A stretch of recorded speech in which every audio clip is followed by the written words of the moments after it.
अखिलेश की जाति कार्ड को तोड़ने के लिए बीजेपी का नया आविष्कार, पूर्वांचल में सोशल इंजीनियरिंग से प्रहार। 25 जिलों वाले पूर्वांचल से 7 गवर्नर, क्या ये समीकरण विरोधी के लिए पूर्वांचल में बनने वाली है चुनौती? अखिलेश पूर्वांचल में वापसी के लिए रास्ता बनाने में लगे, बीजेपी ने हारी हुई सीटों पर जीत के लिए चल दी नई चाल। ये बात बीजेपी, सपा, बसपा, कांग्रेस समेत सभी पार्टी बखूबी जानती हैं। देश की सत्ता का रास्ता उत्तर प्रदेश से होकर गुजरता है, लेकिन क्या आपको पता है इस बात के साथ एक और बात का कनेक्शन है? जो सत्ता का रास्ता यूपी से होकर गुजरता है उसमें पूर्वांचल का अहम रोल है। पूर्वांचल के बिना पूरी की पूरी राजनीति धरी की धरी रह सकती है। पूर्वांचल पर जिसकी पकड़ ढीली हुई वो पार्टियां कहीं की नहीं रही। यूपी की सियासत पूर्वांचल से तय होती है, इसलिए सपा से लेकर बीजेपी तक की नजर 2024 के लोकसभा चुनाव में पूर्वांचल पर है।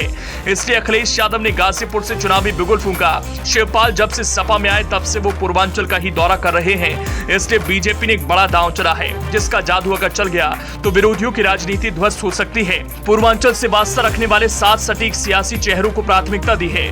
पूर्वांचल से कनेक्शन रखने वाले 7 नेताओं को राजभवन भेजकर कहीं न कहीं बड़ा सियासी दांव चल दिया है। तो वो 7 नेता कौन है जिसमें बीजेपी के थिंक टैंक को जीत का अक्ष दिखता है? दरअसल 12 फरवरी को 13 राज्यों में राज्यपालों की मोदी सरकार ने नियुक्ति की है। इनमें कुछ इधर से उधर किए गए हैं तो कुछ नए नेताओं को भी राजभवन भेजा गया है। इसमें उत्तर प्रदेश के पूर्वांचल के नेताओं को खास अहमियत दी गई है। दिलचस्प बात यह है कि मोदी सरकार के आने के बाद से उत्तर प्रदेश के नेताओं को राजभवन जाने का अच्छा खासा मौका मिला है। यूपी के 3 राज्यपालों की नियुक्ति के साथ प्रदेश के 7 गवर्नर हो गए हैं। इन 7 ही नेताओं का ताल्लुक यूपी के पूर्वांचल से किसी न किसी रूप में है। इतना ही नहीं, पूर्वांचल के जातीय समीकरण के लिहाज से भी राज्यपालों की नियुक्ति की गई है। 7 राज्यपालों का पूर्वांचल कनेक्शन। हिमाचल प्रदेश के नवनियुक्त राज्यपाल शिव प्रताप शुक्ला गोरखपुर से, सिक्किम के नवनियुक्त राज्यपाल लक्ष्मण प्रसाद आचार्य वाराणसी से ताल्लुक रखते हैं। बिहार से मेघालय के राज्यपाल बने फागू चौहान आजमगढ़ से आते हैं और मऊ से सियासत करते हैं। राजस्थान के राज्यपाल कलराज मिश्र और जम्मू कश्मीर के उपराज्यपाल मनोज सिन्हा दोनों ही गाजीपुर से हैं। लद्दाख के उपराज्यपाल बीडी मिश्रा भदोही से वास्ता रखते हैं। केरल के राज्यपाल आरिफ मोहम्मद खान पश्चिमी यूपी के बुलंदशहर के हैं, लेकिन उनकी सियासी कर्मभूमि बहराइच रही है। इस तरह 7 राज्यपालों का ताल्लुक किसी न किसी रूप में यूपी के पूर्वांचल से है। उत्तर प्रदेश में स्वर्ण मतदाताओं में सबसे ज्यादा ब्राह्मण समुदाय के हैं और बीजेपी के परंपरागत वोटर हैं। ब्राह्मण पूर्वांचल की सियासत में सबसे अहम भूमिका में है। इन सारे राजनीतिक समीकरण को देखते हुए बीजेपी ब्राह्मण समुदाय को अपने साथ साधे रखने की हर संभव कोशिश कर रही है। योगी कैबिनेट में डिप्टी सीएम से लेकर मोदी सरकार में ब्राह्मण चेहरे को जगह मिली है। इसके अलावा यूपी के 7 राज्यपालों में से 3 ब्राह्मण समुदाय के हैं और तीनों ही पूर्वांचल से हैं। शिव प्रताप शुक्ला, कलराज मिश्रा और बीडी मिश्रा।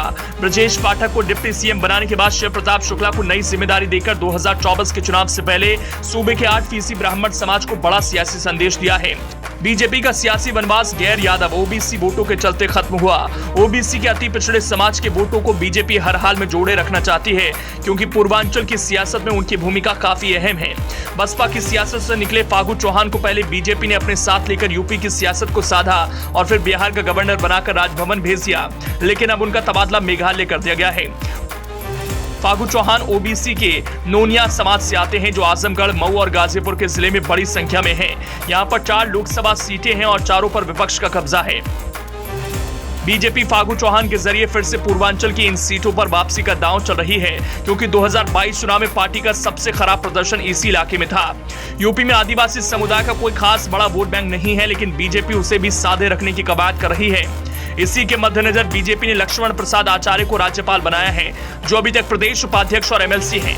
पीएम मोदी के संसदीय क्षेत्र से आते हैं और 2014 में वाराणसी लोकसभा सीट के चुनावी संयोजक थे। लक्ष्मण आचार्य राम मंदिर आंदोलन में भागीदार रहे हैं। उनका जन्म आदिवासी खरवार जाति के परिवार में हुआ। यूपी में खरवार, मुसहर, गोंड, बुक्सा, चेरो, बेंगा आदिवासी जातियां हैं। इनकी आबादी 20 लाख के करीब है। यूपी के सोनभद्र, चंदौली, गोरखपुर, बलिया सहित 12 जिलों में आदिवासी जातियां हैं, जिसे साधने के लिए लक्ष्मण प्रसाद को राजभवन भेजकर संदेश दिया गया है। जम्मू कश्मीर के उपराज्यपाल मनोज सिन्हा गाजीपुर से हैं और भूमियार समुदाय से हैं। पूर्वांचल में आजमगढ़, बनारस, मऊ, बलिया, गाजीपुर, देवरिया, कुशीनगर और जौनपुर में भूमियार समुदाय की संख्या अच्छी खासी है। बीजेपी का एक और वोटर माना जाता है और पार्टी उसे हर हाल में जोड़े रखना चाहती है, क्योंकि पूर्वांचल को बिना भूमियारों के राजनीति नहीं साधी जा सकती। बहरहाल यूपी के 80 लोकसभा सीटों वाले राज्य में पिछड़ा, अगड़ा और जनजातीय समाज के साथ मुसलमानों को साधने की नई कवायद को आगे बढ़ाने की कोशिश के रूप में देखा जा रहा है। यूपी बिहार में जातीय जनगणना को लेकर सियासी सरगर्मी बढ़ती जा रही है, उससे पूर्वांचल पर खासा असर पड़ सकता है। इसकी वजह है कि पूर्वांचल की सियासत अभी भी जाति के इर्द गिर्द सिमटी हुई है। सपा से लेकर बसपा तक पूरी तरह से सक्रिय है और विपक्ष प्रदेश में रामचरितमानस की चौपाई के जरिए दलितों और पिछड़ों के बीच बीजेपी को घेरने की कोशिश कर रहा है। ऐसे में बीजेपी ने पूर्वांचल के समीकरण को देखते हुए राजनीतिक दांव चला है। इसी कड़ी में यूपी से बनाए गए राज्यपाल पूर्वांचल से ही हैं। अब देखने वाली बात है कि बीजेपी को अपनी इस रणनीति का फायदा कितना मिल पाता है।